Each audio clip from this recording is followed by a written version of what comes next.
Why are we so accepting of being heartsick? Why are we so accepting of the bad? Hey y'all, welcome to the Lily Speaks. Today we are speaking on how you are your worst enemy. Go ahead and subscribe, like, comment. Also share this video to someone that may need to hear it. If you have a friend that's been complaining, if it's been you, send it to yourself just as a reminder. And also turn on those notifications. My page has gone very, I don't know, I'm trying to get consistent, so I don't know if that's what it is, but all my followers are kind of quiet. So go ahead and turn those notification bells on so you can know and be up to date of when I post a new video. There's no bigger enemy than you are to yourself. I know as we get older, we realize different things that don't work out in our life, and we see the patterns from family and even patterns that may have been passed down to us that can cause us to feel stifled in life and to not progress at the extent that we desire to progress, simply because there have been generational curses and other things that have been started by family. And it's like, instead of those generational blessings being passed down, all we can see is the generational curses that are passed down, and start to pass blame and point fingers on people who were before us. I really do believe that accountability is so big, and it plays an important role with relationships. I need you to understand that in order for you to progress in life, you can't do that by waiting on someone to apologize on a wrong that they did to you. You won't be able to progress to the financial freedom. You won't be able to progress to the next level of where you see your family, of unity and emotional bonds and wholeness and health.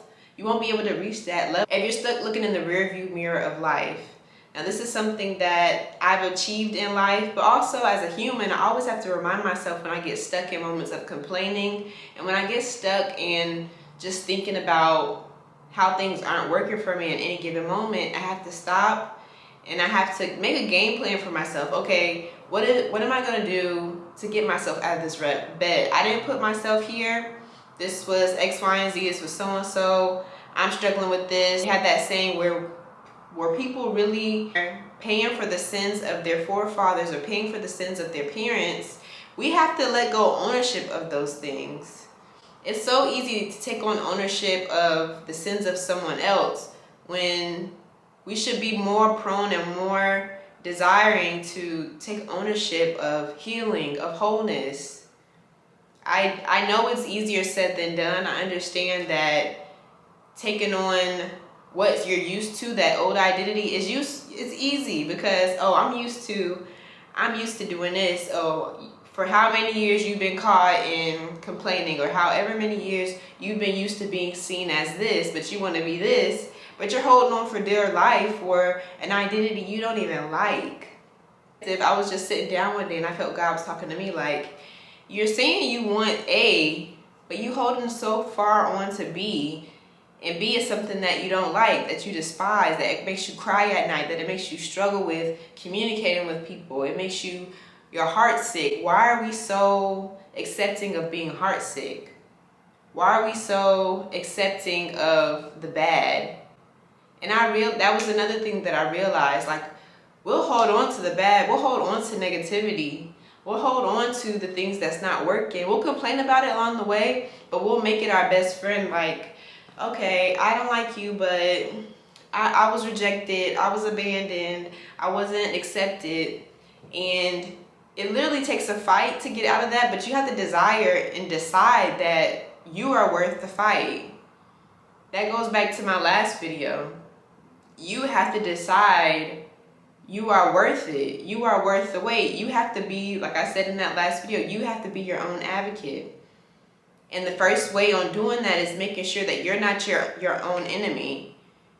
Like, we have the tools and the power and the drive to change our life. And although life throws hurdles and rocks and things to steer us away, we have to remember that the journey is not straight and it's not linear, it's not in a line, but it's forward. And as long as we get forward, it doesn't matter if you're in the high or if you're in the low, and you're getting through that race, it doesn't matter. You get to the finish line and you get that success, you reach where you're trying to go. Don't be your biggest enemy in this time, in this season, because you will hold yourself up from so many different blessings. And that's another thing. I'm a very self-aware person, and that was something that I was thinking about in my solitude. And I feel like God was also bringing me aware of that. Like, you, in this moment of my life, you have become so comfortable with protecting yourself so much from the things that you don't want, that you become super defensive and you protect yourself from the things that you say you do want. How does that even work? In order to get to the next level of life, and I'm not some life guru person, but in order to get there, you have to make a decision that this hurts, this is painful, I don't like how this looks, but I gotta go forward. I gotta go above. I gotta go beyond. I gotta go beyond this pit. I gotta dig myself out if I have to. I have to ask for help. And I feel like a lot of people, they get so caught up in ego and pride and, oh, I want to be from the bottom.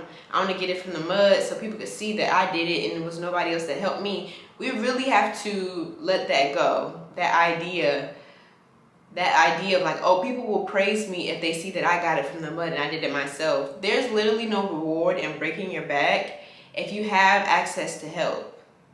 So ask for it. Don't be another stumbling block with the adding on to the things that you already have in front of you. Your own enemy.